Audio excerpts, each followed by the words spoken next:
Star Wars Unlocked was published in 2020 by Space Cowboys. It was designed by Cyril DeMoct and Jason Little and illustrated by Mercedes Opheim.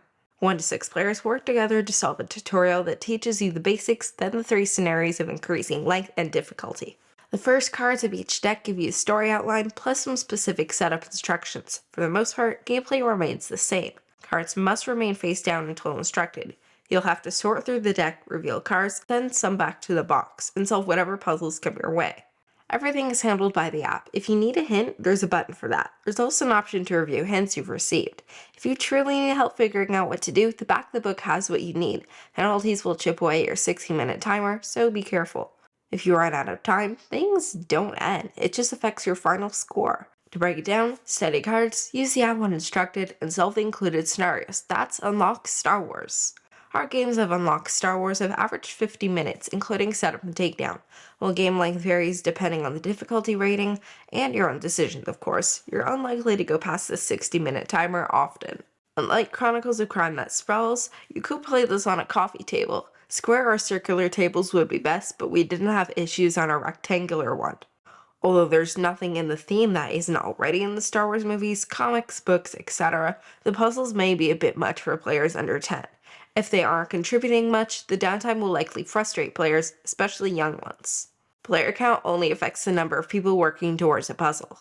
Unlock Star Wars' art is pretty good and captures the feel for the most part, but fuzziness and muddiness can cause a bit of frustration, especially with some of the smaller things hiding on the cards. This isn't a game where you can easily see components across the table, so if you have an important card sitting in front of someone who isn't good at spotting things or solving puzzles, you're not moving forward.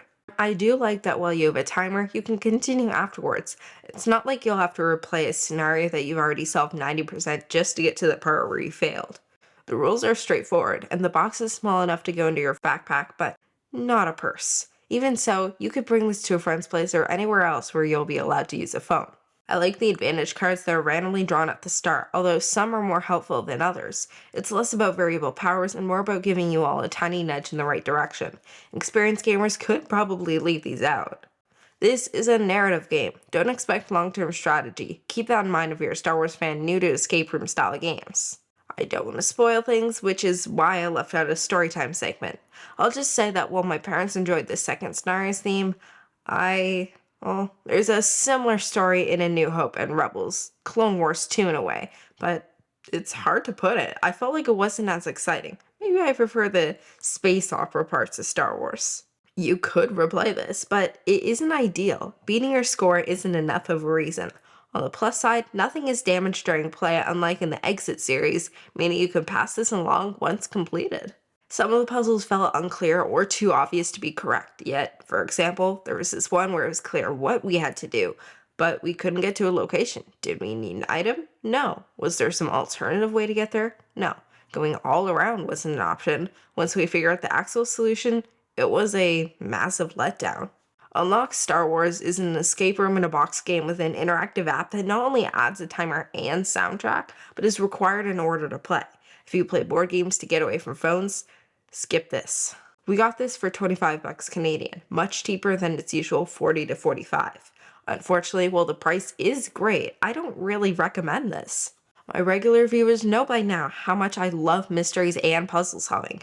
Give me Chronicles of Crime series, Detective City of Angels, Crime Zoom, Pocket Detective, even Micro Macro if you want to hunt for small/hidden things to solve a larger puzzle. This was very uneven. The first 2 scenarios are super easy, which makes sense in that Asmodee/Space Cowboys want to attract Star Wars fans. But the third scenario is terrible. It isn't challenging, but it feels like it's missing some information in the translation. I play a lot of games translated from other languages. All of the games I mentioned, aside from Detective City of Angels, were translated. I also understand that sometimes, like the brilliant Sherlock Holmes Consulting Detective, also translated. Things can get missed. In those games though, and I haven't tried the somewhat controversial third box yet, we still love the experience. As a fan of Star Wars and escape room games, this is a miss for me. I liked a lot of it, but it was mostly bored for 2/3 and frustrated for 1/3. If you need to play everything Star Wars, wait for a sale like we did. Otherwise, stick to the other unlocked boxes and maybe try Star Wars Outer Rim, Rebellion, Imperial Assault, Legion, or one of the many others featuring the license.